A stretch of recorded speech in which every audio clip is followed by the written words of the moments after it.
Hi everyone, here's what's bothering me today.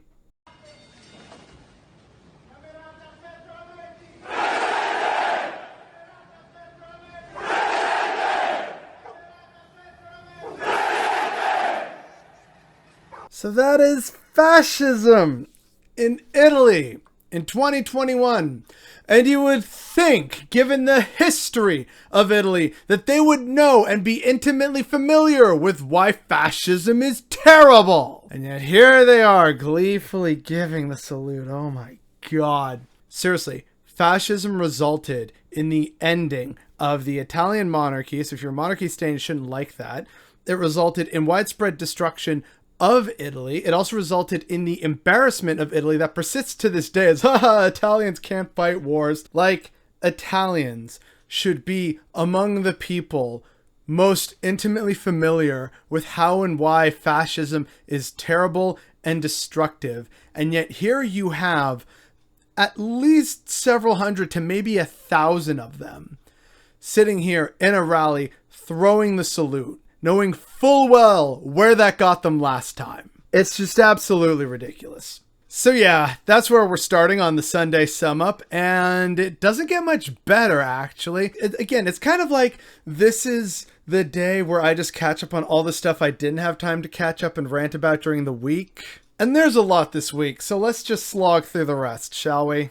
In other related fascist news, there was an election in Madrid where the conservative lady, Ayuso, said as part of her election campaign, communism or freedom. And this was also a callback to, as many sort of interpreted it, the Spanish Civil War, where again, you know, Spain has seen very clearly what happens when communism doesn't win. It results in fascism, which was that long, brutal civil war, and then the decades of the Franco dictatorship. Like, seriously, between Italy and Spain, these are two nations that should know how violent and destructive fascism is, and yet here they are saying, you know what, we should try again. So next up, we have the fact that the Tokyo Olympics, which, as I pointed out previously, a lot of Japanese people actually want delayed, but the IOC and the Japanese government are saying, nope, we're going to go ahead with it anyway, even though a lot of Japanese people are saying, no, please delay it. But on top of that horribleness, the Tokyo Olympics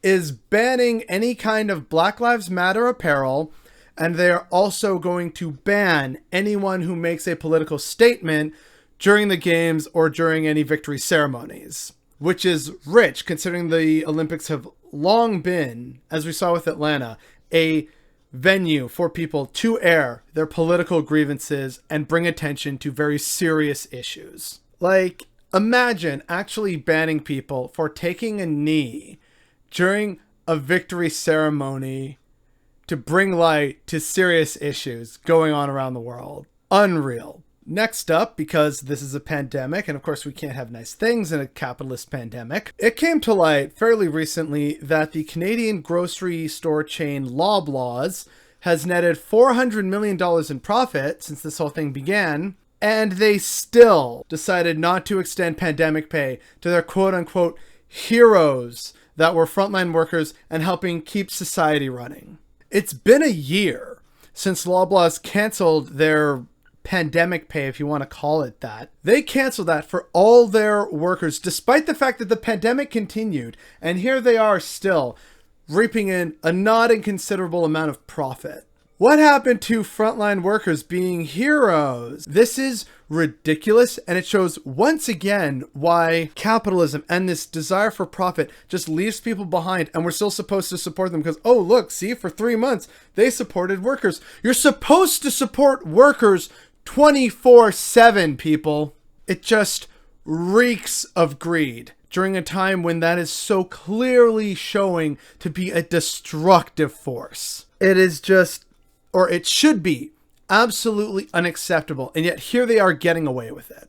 Speaking of companies and being terrible, according to this congressional candidate on Twitter, internet companies have throttled service for emergency responders for bigger profit, and now we know they also committed fraud in an attempt to influence policy and public opinion against net neutrality. This has to do with the tweet that they're quoting, where it was revealed by investigative reporting that the broadband industry hired marketing companies that co-opted and created identities and filed nearly 18 million fake identities and accounts in order to post comments on the FCC website to show, oh, the discourse around this, look, it's so vast. It was all fake. To use that modern term, it was astroturfed. And it resulted in the FCC removing these very crucial guidelines, which, as this person points out, resulted in these greedy, selfish, evil companies throttling service for emergency responders. How on earth is that acceptable? Next up, we have the fact that Angela Merkel, the Chancellor of Germany, has been pushing back against Joe Biden and that announcement that America would consider waiving vaccine IPs in order to better vaccinate the rest of the world. She has come out staunchly against that, saying how it's a bad thing because reasons and interrupting supply, which is basically a way of saying, look, we want to be selfish and bugger to the rest of the world because I have political needs here in my country, which from a political standpoint, okay, I understand. From a for the sake and the betterment of all mankind perspective, however, that's stupid. According to a government spokesperson from Germany, they're saying that the US plan would create severe complications for the production of vaccines because without the incentive of profits from research and development spending, drug makers might not move as aggressively to make vaccines in the future, the industry has argued, which this is a crisis right now.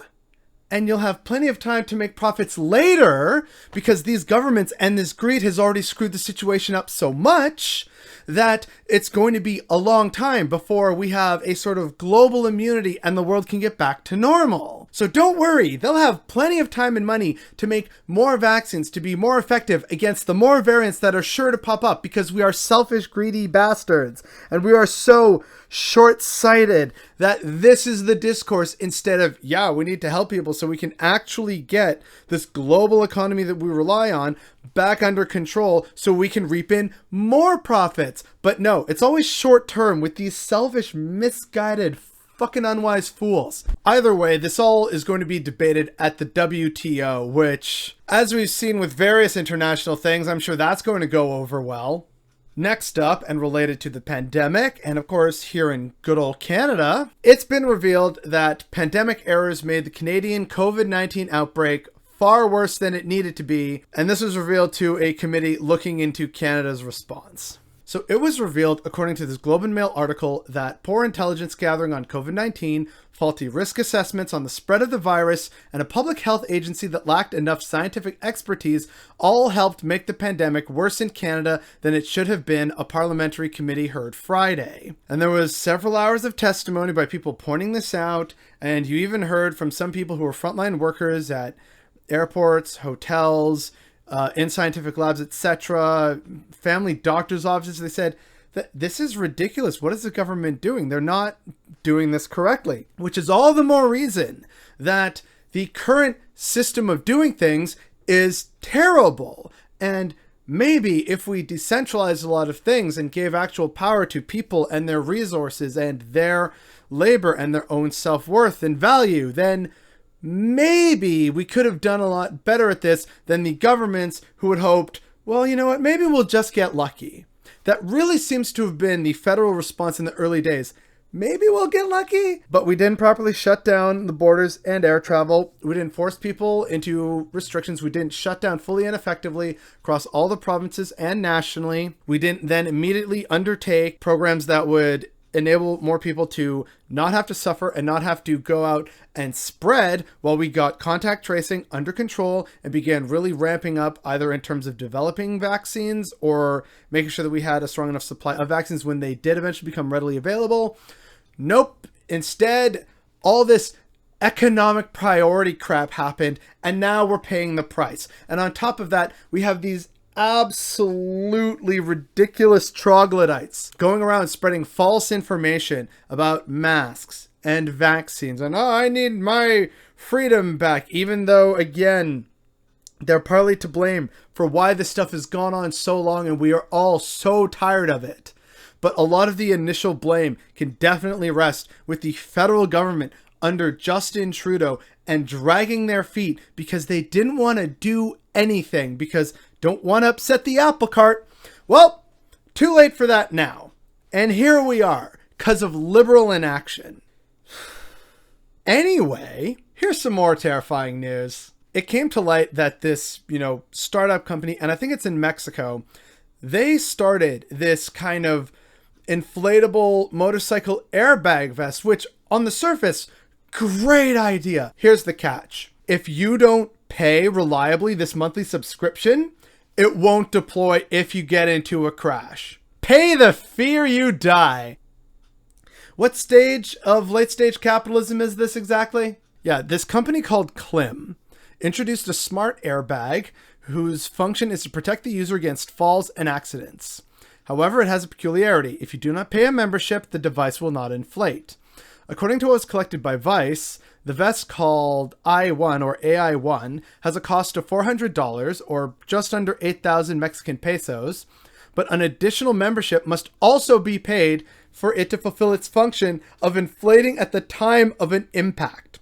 Motor vehicle safety and human safety should not be conditional on ability to pay. Oh my God, I thought we already had this discussion in the West. I know America is kind of the exception to the rule as far as pay to save your life, but much of the rest of the world has kind of agreed on principle, yeah, it's just kind of a thing we should do to be good, decent humans. And yet here we are, again, profiting off of, hey, if you don't want to maybe die or get into a just really terrible accident, be sure to pay this fee monthly reliably because you don't know what'll happen. And it's not like this is an insurance policy, right? This is a subscription. You have to pay for an inherent safety feature to work. That just boggles my mind. And again, we're not even done. There's a lot this week. This story came up from a user named Caitlin Collins. The Trump Justice Department secretly obtained Washington Post journalists' phone records and tried to obtain their email records over reporting they did in the early months of the Trump administration on Russia's role in the 2016 election.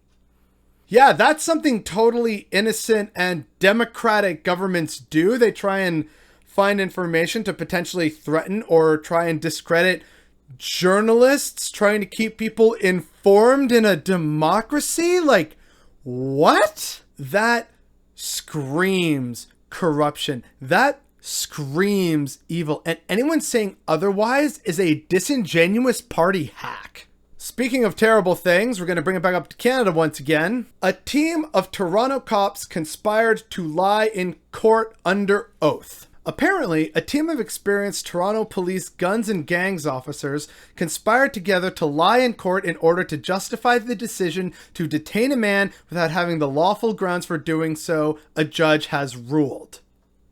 So, never mind defunding the police if it means these guys still have jobs. Find a way through reform or, outright abolishing the police to get rid of these cops. Because this is not what you should back the blue over. This is not the thin blue line. This is blatant corruption by dirty cops so that they can do whatever they want. And actual justice and the law, which they are sworn to uphold and defend and protect, be damned. All of these cops should lose their jobs and they should be barred from ever joining another police force or anything to deal with security again. This is egregious and unacceptable. And yet it's happening in good old Canada where, oh no, our cops aren't like that. And here is proof in court, certified fresh fuckery that is coming from cops here in Canada. So no, you shouldn't back the blue, and the thin blue line is this. It is keeping corruption within police forces and allowing the most evil and awful elements to fester in what's supposed to be an arm of justice and the law. Defund the police, reform the police, outright abolish the police, do something that ensures that this kind of stuff can never happen. Because unfortunately it is. And this is just what we've found out. Who knows about the many other police forces across Canada, or in the US, or Britain, or Germany, or Tanzania, or Argentina, or Brazil? You get the point, right? This should not be happening. And that's why this movement towards defunding or abolishing the police is so crucial. And then finally, in the most harrowing thing I saw throughout all of this, just harrowing in terms of the visual strikingness of it, are these videos of cremation pyres from India.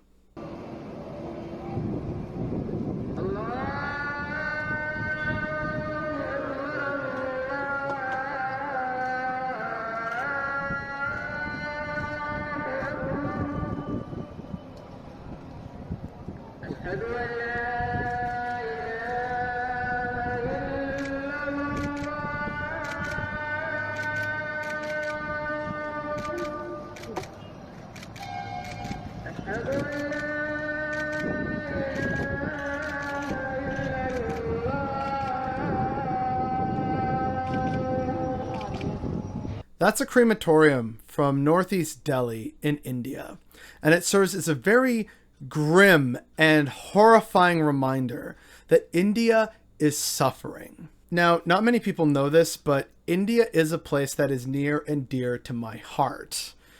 And so seeing India suffer so, both under Modi and under this pandemic, has been very difficult for me personally.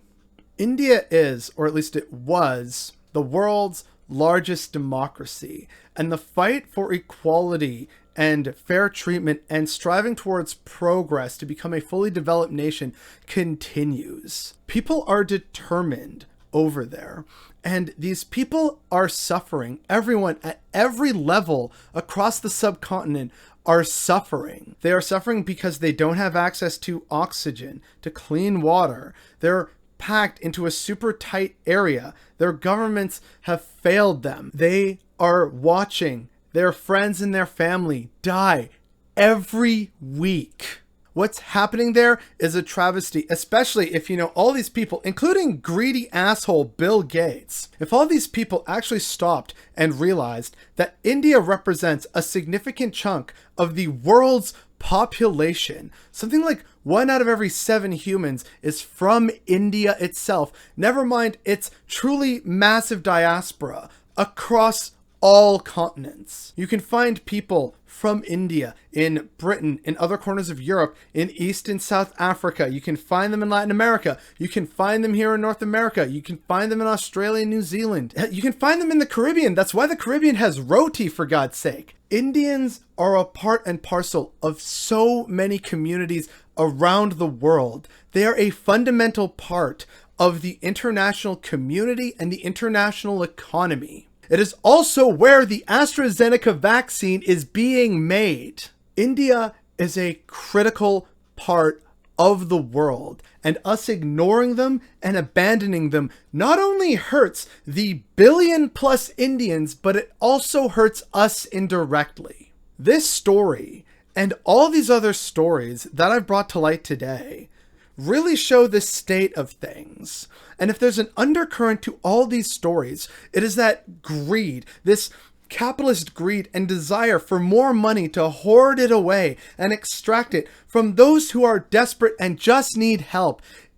It is unacceptable, and it should be unacceptable. And yet our governments are not doing what needs to be done to bring this under control. This should stir all of us in our various corners of the world to stop and reevaluate the parties in charge, the people behind them, how the levers of power are maintained, and how we interact with each other globally. This situation could have been avoided, but we live under a capitalist global order that has sought short-term vision over long-term gain. And it is leaving behind millions, if not billions of people. And it's going to come back and bite all of us. And yet we don't see that. And we're still sitting here thinking, well, that's just the nature of things. So was at one point the divine right of kings, and that ultimately fell. It is high time we start questioning our current system and thinking of ways of how to bring it down and allow for the betterment of all society. Whether we are in India, in Australia, here in Canada, in the States, in South Africa, we can all have a better, fairer, more just world. And the fact that we don't, despite having the resources capable of doing this, is definitely what's bothering me today.